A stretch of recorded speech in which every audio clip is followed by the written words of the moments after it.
Assalamualaikum warahmatullahi wabarakatuh. Berjumpa lagi dengan saya Dian Muharomi Eka Alfajar.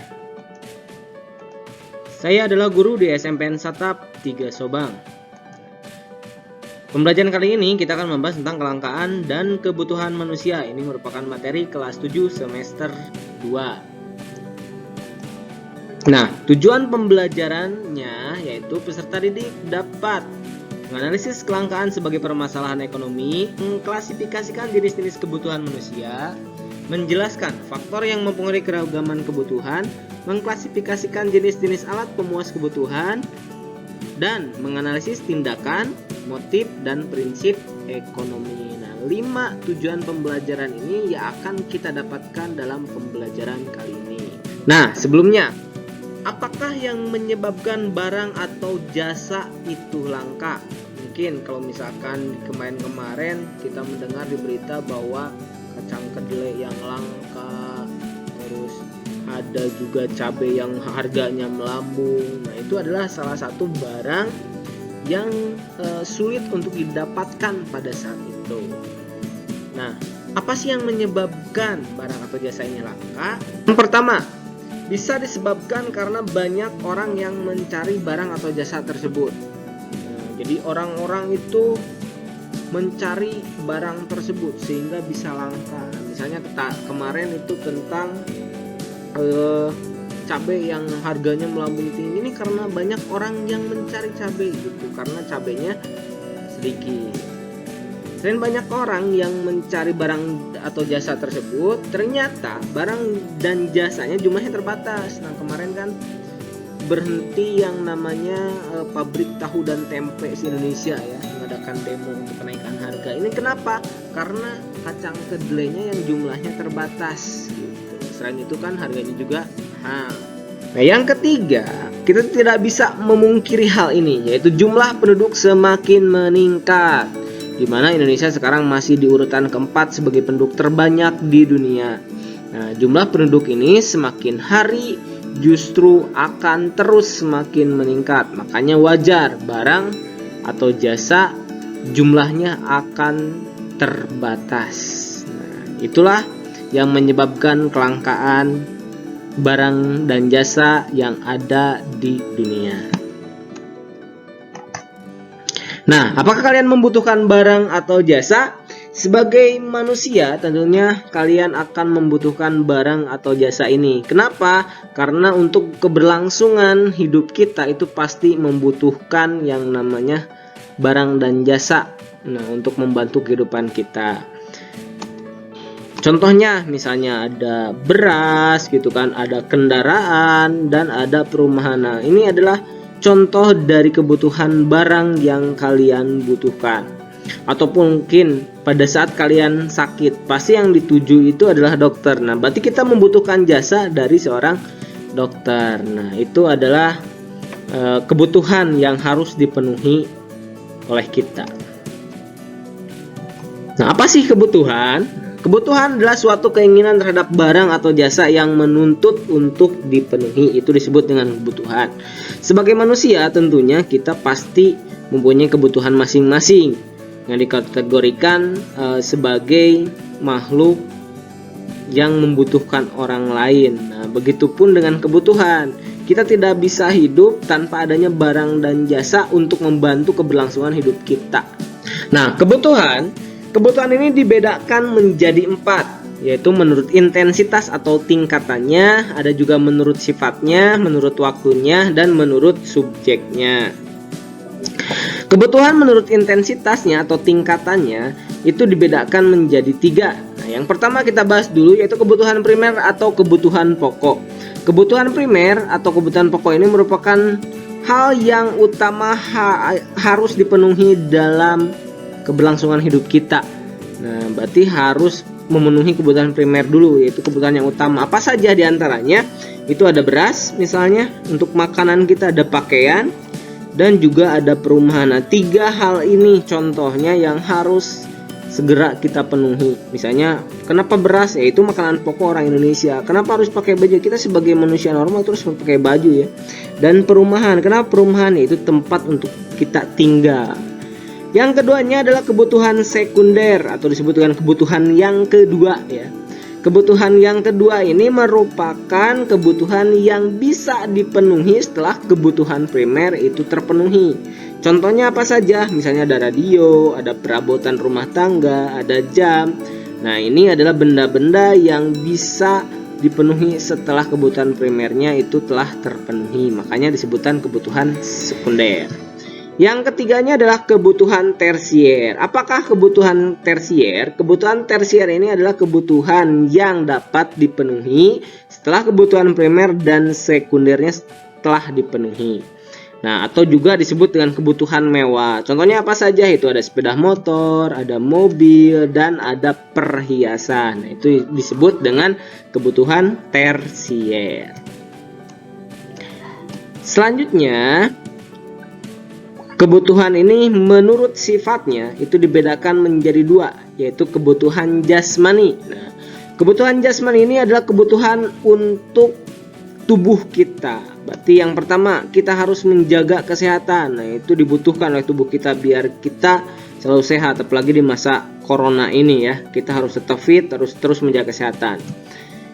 Bisa juga dengan cara berolahraga. Nah, dengan berolahraga rutin ini justru tubuh kita akan semakin sehat dan kuat. Nah, yang kedua adalah kebutuhan rohani. Jika jasmaninya sudah bagus, berarti kebutuhan rohani ini harus dipenuhi. Berarti kebutuhan ini mengenai batin kita. Contohnya apa? Yaitu tentang keagamaan. Ya, berarti kalau misalkan orang muslim ya datanglah ke masjid, dekatkan diri pada Allah, baik yang lainnya yang di gereja, kelenteng, wihara atau pura ya. Dan rekreasi kalau misalkan manusia itu kan terus bekerja, atau mungkin kalau adik-adik kalian sekalian itu sering belajar, mungkin jenuh ya. Nah, berarti dengan cara berrekreasi itu kan merefresh otak kalian. Nah, sehingga rohani kalian baik, jasmaninya kuat. Nah, kebutuhan lainnya yaitu menurut waktunya. Menurut waktunya ada kebutuhan sekarang. Kalau kebutuhan sekarang berarti kebutuhan yang harus segera dipenuhi. Dan yang keduanya kebutuhan di masa yang akan datang, berarti ini bisa ditunda dulu. Nah, ini contohnya kebutuhan sekarang. Kalau misalkan orang yang sakit pasti harus segera membutuhkan obatan. Kalau orang yang lapar berarti harus segera makan. Kalau orang yang ngantuk berarti kebutuhan yang harus segera dipenuhi apa? Tidur gitu kan. Nah, sedangkan untuk kebutuhan masa yang akan datang, ini contohnya apa? Berarti ini kita berpikiran ke masa yang akan datang. Contohnya apa? Yaitu menabung. Ini menabung misalnya untuk pendidikan, melanjutkan sekolah ke S1, S2 atau mungkin ke SMA ya buat adik-adik. Terus juga pendidikan ini kan luar biasa ya sebagai investasi kita, atau mungkin kita beli tanah padahal kita udah punya rumah. Nah, itu kebutuhan masa yang akan datang, atau ini bisa ditunda dulu. Beda sama kebutuhan sekarang yang harus segera dipenuhi. Selanjutnya ada kebutuhan menurut subjeknya, ada kebutuhan individual. Nah, kalau kebutuhan individual ini berarti untuk diri kita sendiri. Kalau kebutuhan kelompok berarti untuk banyak orang atau kelompok kita atau organisasi kita. Contohnya apa untuk kebutuhan individu? Misalnya ada sepeda, ada motor, ada mobil, komputer, handphone, makanan, pakaian. Ini tuh adalah kebutuhan untuk diri kita sendiri. Kalau kebutuhan kelompok, contohnya apa? Misalnya pembuatan jalan gitu kan, atau pembuatan jembatan. Nah, ini adalah kebutuhan yang bisa dinikmati oleh banyak orang. Nah, beda sama handphone tadi ya. Kalau handphone kan untuk pribadi kita sendiri. Nah, ternyata kebutuhan manusia itu banyak atau beraneka ragam. Dan ini ada faktor-faktor yang mempengaruhi keragaman kebutuhan manusia. Apa saja? Nah, yang pertama, jenis kelamin. Nah, jenis kelamin ini antara laki-laki dan perempuan ternyata mempunyai kebutuhan yang berbeda-beda. Contohnya gini, kalau misalkan dari pakaian saja lah. Laki-laki mungkin tidak membutuhkan rok gitu kan, sedangkan perempuan kan ada yang beli rok juga. Nah, itu kan perbedaan kebutuhan gitu kan. Atau mungkin laki-laki kan butuhnya peci gitu kan. Kalau perempuan kan belinya beda lagi, itu kerudung. Nah, itu adalah kebutuhan berdasarkan jenis kelamin contohnya. Oke, yang keduanya adalah tingkat pendidikan. Contohnya, misalnya anak SMA nih, apakah butuh kos-kosan? Tentu tidak. Karena apa? Karena kan sekarang zonanya adalah zonasi ya, berarti dekat dengan rumah sekolah tersebut. Berarti dia tidak membutuhkan kos. Beda sama anak kuliahan gitu yang mungkin jauh, pasti itu membutuhkan kos-kosan. Itu berdasarkan tingkat pendidikan. Nah, yang ketiganya bisa dengan lingkungan tempat tinggal. Nah, ternyata lingkungan tempat tinggal ini mempengaruhi yang namanya kebutuhan, sehingga beraneka ragam kebutuhannya. Misalnya kita tinggal di lingkungan petani, nah pasti kita akan menjadi seorang petani lah, setidaknya kita mengetahui lah gitu kan, bertani itu seperti apa. Berarti apa yang dibutuhkan? Pasti belinya adalah pacu lain sebagainya gitu. Berbeda kalau misalkan kita di lingkungan kita adalah nelayan, berarti yang dibutuhkan apa? Yaitu jala gitu kan, pancing. Nah, itu lingkungan tempat tinggal ini sangat mempengaruhi. Terus kemajuan iptek. Nah, kemajuan iptek ini menyebabkan perbedaan kebutuhan yang sangat luar biasa. Bahkan dengan iptek ini, bahkan untuk mengirim barang dari pulau ke pulau atau bahkan negara ke negara, dengan kemajuan iptek ini bisa lebih mudah. Nah, selanjutnya adalah tingkat pendapatan. Kalau misalkan tingkat pendapatan juga ini sangat mempengaruhi. Semakin tinggi pendapatannya, biasanya barang yang dibeli pun akan semakin mahal. Selanjutnya status sosial. Nah, ini status sosial pun misalnya antara seorang pejabat dengan petani kecil tentu kebutuhannya berbeda-beda. Kalau misalkan pejabat kan misalnya butuhnya laptop, gadget, lain sebagainya. Kalau misalkan petani kan di antaranya adalah alat-alat atau perkakas untuk pertanian gitu kan. Dan yang terakhir adalah perbedaan selera. Tentunya kalau perbedaan selera ini antara A dan B itu berbeda-beda. Misalnya ada orang yang dia tidak suka tempe tahu, tapi ada orang yang dia sangat suka dengan tempe dan tahu. Nah, ini selera itu kan berbeda-beda tiap orangnya. Nah, kalau misalkan ada kebutuhan, tentu harus ada alat pemenuhan kebutuhan. Nah, sehingga kebutuhan-kebutuhan manusia di dunia ini dapat terpenuhi. Ada 4 jenis alat pemenuhan kebutuhan, yaitu menurut kelangkaan atau cara memperolehnya, ada menurut hubungan dengan barang lainnya, ada juga menurut tujuan penggunaannya, menurut proses pembuatannya. Nah, 4 hal ini merupakan alat pemenuh kebutuhan. Mari kita bahas satu-satu. Nah, yang pertama adalah alat pemenuh kebutuhan menurut kelangkaan atau cara memperolehnya. Yang pertama adalah barang ekonomis. Nah, barang ekonomis ini berarti dia mempunyai nilai ekonomis. Nah, kalau misalkan barang bebas, berarti barang ini ada di setiap daerah. Nah, kalau misalkan barang ekonomis, yaitu adalah barang yang dia membutuhkan perjuangan untuk mendapatkan barang tersebut. Sedangkan barang bebas ini mudah untuk didapat. Contohnya misalnya di sini barang ekonomis ada tas dan sepatu. Berarti kan kita harus butuh perjuangan untuk membeli tas dan sepatu ini. Sedangkan barang bebas di sini contohnya adalah matahari yang dapat kita nikmati setiap hari, ataupun misalnya udara gitu kan. Itu kan bisa kita nikmati dengan bebas. Nah, selanjutnya adalah alat pemenuhan kebutuhan menurut hubungannya dengan barang lain, yaitu ada barang substitusi dan ada barang komplementer. Contohnya kalau misalkan barang substitusi yaitu beras dengan singkong. Jadi maksudnya barang substitusi yaitu barang tersebut bisa digantikan oleh barang yang lain. Misalnya daerah tersebut tidak ada beras, tetapi adanya singkong, maka singkong ini bisa jadi pengganti nasi. Nah, sedangkan barang komplementer yaitu saling melengkapi. Berarti barang ini tidak akan bisa jalan kalau misalkan tidak ada barang penyertanya. Nah, contohnya apa? Misalnya motor. Motor ini tidak akan bisa berjalan jika tidak ada bensin. Maka bensin ini merupakan barang komplementer dengan motor. Jadi kalau ingat ya, kalau misalkan substitusi itu bisa digantikan dengan barang yang lain, kalau barang komplementer merupakan barang yang dia tidak bisa digunakan jika tidak ada barang tersebut, atau disebut dengan penyerta ya. Nah, selanjutnya alat pemenuhan kebutuhan menurut tujuan penggunaannya. Yang pertama ada barang produksi. Kalau misalkan barang produksi. Di antaranya di sini ada traktor. Berarti kalau misalkan ini merupakan barang yang sebenarnya digunakan untuk melakukan produksi atau menghasilkan sesuatu. Ini misalnya ada traktor ya, berarti digunakan untuk membajak sawah. Sedangkan barang konsumsi yaitu barang yang siap untuk digunakan. Nah, contohnya di sini ada barang-barang yang dipajang di supermarket. Berarti ini kan kita tinggal langsung makan. Nah, kalau misalkan barang produksi itu biasanya alat-alat yang digunakan untuk menghasilkan sesuatu. Nah, selanjutnya alat pemenuhan kebutuhan menurut proses pembuatannya.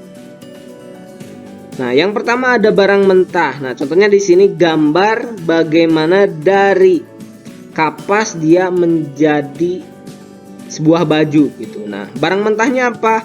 Barang mentahnya di sini adalah kapas. Kapas itu dipintal nantinya ya menjadi benang. Nah, benang ini nantinya akan menjadi kain. Nah, kain di sini disebut dengan barang setengah jadi. Lalu dibuatlah pola, lalu dikasih ke penjahit, lalu jadilah baju. Nah, itu kalau misalkan siap pakai baru disebut dengan barang jadi. Jadi kalau misalkan barang mentah ini harus diolah kembali ya menjadi barang setengah jadi. Kalau barang setengah jadi ini nantinya diproses kembali baru menjadi barang jadi atau siap kita pakai. Nah, selanjutnya kita akan bahas apa sih perbedaan antara tindakan, motif, dan prinsip ekonomi. Atau mungkin kalian tahu apa pengertian tindakan, motif, dan prinsip ekonomi? Nah, kalau misalkan tidak tahu, saya akan bahas ya. Nah, tindakan ekonomi adalah kegiatan manusia untuk memenuhi kebutuhan hidupnya. Berarti kalau misalkan kalian ingin memenuhi kebutuhannya, berarti kalian harus bekerja. Nah, bekerja ini merupakan tindakan ekonomi ya untuk memenuhi kebutuhannya.